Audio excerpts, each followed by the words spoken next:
of way through the city of La Crosse. You will all have a copy of the original correspondence.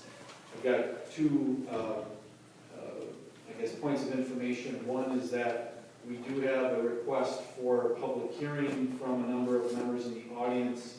The second is that the city attorney is recommending that we refer action on this until a special meeting because we are, again, still working through some of those legal issues. So what would you like to do? Move to open the public hearing. Second. Okay, so there's a motion made by Councilmember Crump, seconded by Councilmember Becker to move to a public hearing. Do we have speakers on the public hearing? I see Councilmember Richmond. Well, if this is going to be referred for, I'm not sure when, time frame, days, why would we go into a public hearing this evening? Things may change, so I hope everybody turns down a public hearing. There's really no need for it because things may change. Thank you. So I'll vote no on the public hearing. Okay, thank you. Next we have Council President Swans. Thank you.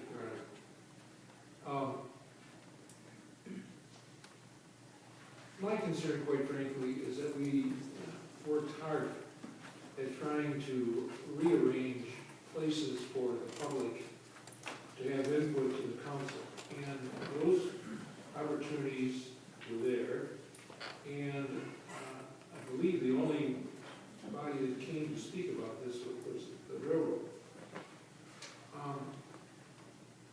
I agree with Andrea in a way, but on the other hand, a lot of energy has gone into bringing some people here tonight on the part of some folks that I respect and I think they have genuine concerns. My concern, sort of shading what Andrea said, is if this is going to be the public hearing, then if we're going to move this on for another meeting next week, I don't believe we need another public hearing.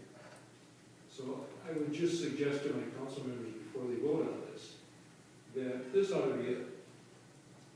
I mean, things change, but quite frankly, I don't know about you, but I've read most of the stuff that's came to me. In fact, I probably can say I've read it all. I don't need any more information. It really comes down to a policy decision based on what the railroad can do and what our attorneys say we can do. So my better judgment says we shouldn't be having a public hearing tonight. But on the other hand, this topic is very divisive and very controversial. And now you're going to say to me, well, you know, there are going to be more divisive and more controversial issues 4 months from now. So you're on this slippery slope of having public hearings at the council meetings, which we said we were not going to do. Thank you. I see Councilmember Crump would like to speak. Thank you, Governor. I understand what my fellow council members are saying, but I think that if we were going to turn down a public hearing tonight, we could have done it in a much more polite way by taking up the matter early on and not making people sit here for an hour while we were in closed session. As to whether or not 15 minutes of public hearing now or more later is required, I think that all of us have read the emails and done a lot of research, but that doesn't negate the fact that the public should have a say and we should have to listen. So I hope that we do vote for the public hearing now for 15 minutes and then we can talk about another one in the future. Thank you. Thank you. Councilmember C.A.R.S. Thank you, Your Honor. I call everybody's attention to the latest copy of the municipality magazine that you get from the Wisconsin municipalities. And in his column, the executive director, Jerry Duchesne, talked about serving in public bodies. And one of the things he talked about was sometimes, you know, you're having to be with your friends and neighbors and you're going to have to do the right thing, which may not be exactly what they want. And I think this is one of those occasions.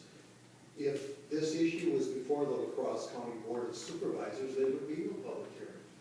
we decided as a group that there would be, public input would be for the committees. And there was ample opportunity for people to appear before the committees. Last week, the railroad people managed to make it from Fort Worth and Kansas City and Chicago, and yet nobody came. And there was ample opportunity at that time for them to address this issue. We have been flooded with emails. I counted a minimum of at least 2 dozen that were addressed to the council as a whole, and I've gotten many more individual ones, and I see that we have on our desk more information. There was a right time, and there was a decision by some people not to take it, and that's not our responsibility. Our responsibility is to make the right decision, and I think we should go ahead and, if we have to go into closed session to talk with our attorney about this thing, but we have the opportunity for a public hearing. This is not that time. If we do this one, then we're going to be back to doing a committee of the whole every month, only it's going to be called a council meeting. And that's just not right. It's not good public policy. Thank you. Councilmember Jerome. Thank you, Your Honor.